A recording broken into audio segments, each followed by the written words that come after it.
নমস্কার, চলে এসেছি আবার একটা লাঞ্চ রেসিপি নিয়ে। আজকে লাঞ্চে ছিল ভাত আর তার সাথে ছিল কুমড়ো পুঁই শাক চিংড়ির এই ঘন্টটা।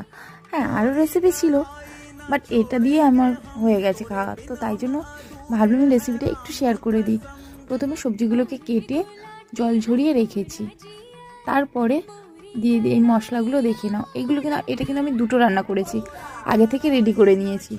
প্রথমে চিংড়ি মাছটাকে হালকা করে ভেজে তুলে নিয়ে তারপর ওই তেলেই দিয়ে দেব পাঁচফোড়ন, তেজপাতা, শুকনো লঙ্কা, পেঁয়াজ আর থেতো করা রসুন দিয়ে সবজিগুলো দিয়ে ভালো করে লাল লাল করে ভেজে নিতে হবে ঢাকা দিয়ে, যতক্ষণ না সবজিগুলো ভালো করে ভাজা হচ্ছে। তখনও কিন্তু আমি পুঁই শাকের ওই কচি ডোক পাতা কিছুই দিইনি, কারণ ওটা দিলে প্রচুর পরিমাণে জল বের হবে, তাই জন্য আগে থেকে সবজিটা ভালো করে ভেজে নিচ্ছি।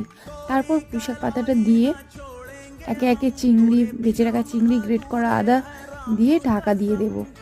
প্রচুর জল বের হবে, তারপর ওই জলেতেই সবজিটা সিদ্ধ হবে, সবজিও সিদ্ধ হয়ে যাবে। জল শুকিয়ে আসলে তারপর দিয়ে দেবো নামানোর আগে ভেজে রাখা মশলা আর পরিমাণ মতো চিনি, মিষ্টির জন্য। এই তরকারিটা একটু মিষ্টি মিষ্টি বেশি ভালো লাগে।